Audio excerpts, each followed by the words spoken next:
log into AWS Management Console, browse through CloudFormation service. In the previous lecture, we have seen how to deploy CloudFormation templates to create a CloudFormation stack. In this lecture, I will show you how to create CloudFormation templates by using the CloudFormation Designer tool.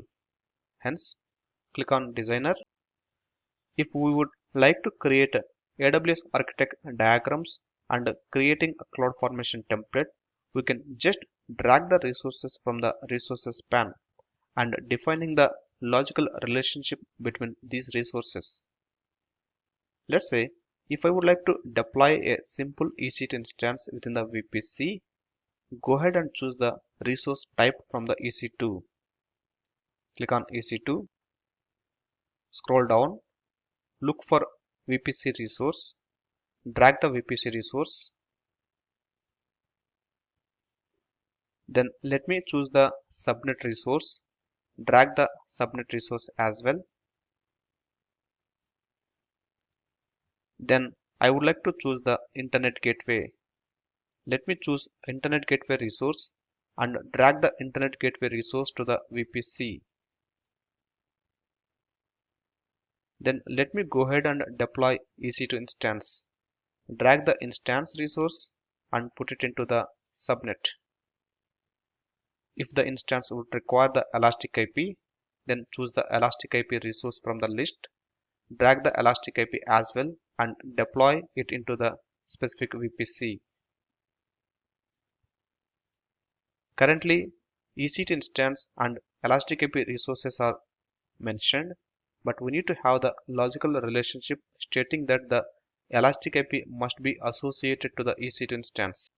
Hence, let me go ahead and associate this Elastic IP to the EC2 instance. Then let me go ahead and pick up the security group as well so that we can mention the inbound and outbound tools for this specific EC2 instance. Choose the security group resource from the list, drag the security group resource. Then let me associate this security group to the EC2 instance. Put the logical relationship between the EC2 instance and the security group. Now the CloudFormation Designer tool will know that which resources has to be get deployed and the respect to logical relationship between these resources.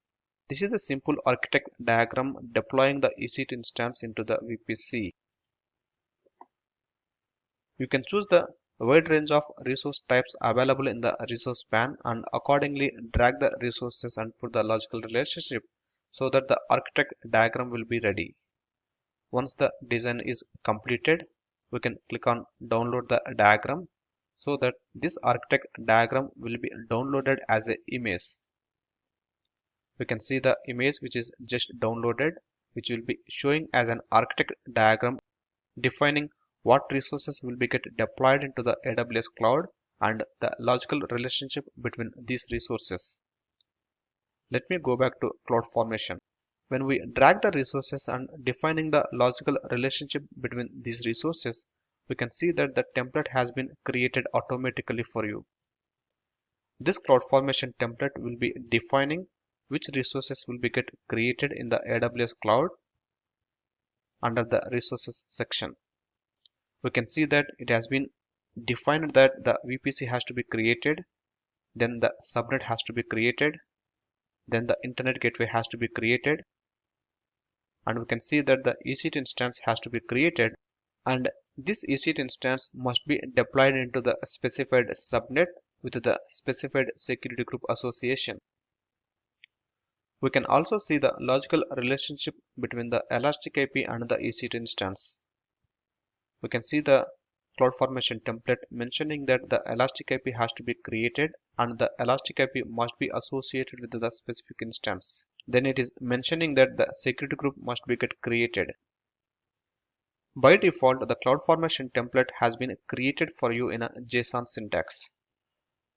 Once the CloudFormation template is ready with the custom changes as per the architect diagram which we have designed using the CloudFormation Designer tool, then we can download this CloudFormation template code by clicking on Save. You can download the CloudFormation template to the local workstation as a local file. Now we can see that the file has been downloaded, or even it is possible to upload this CloudFormation template to the S3 bucket as well.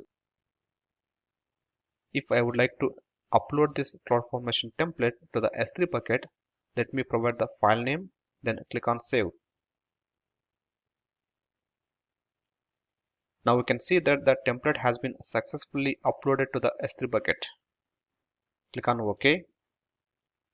Let me go to the S3 service to verify that the template has been created successfully and it is uploaded to the S3 bucket. Browse through S3 service. Select the S3 bucket which is holding the CloudFormation templates. Now we can see that the IVQ template has been successfully created and uploaded to the S3 bucket. As we have seen in the previous lecture, at the time of creating the CloudFormation stack, we can choose the CloudFormation template from the S3 bucket so that that template will be get deployed and it will create a CloudFormation stack with the selected resources.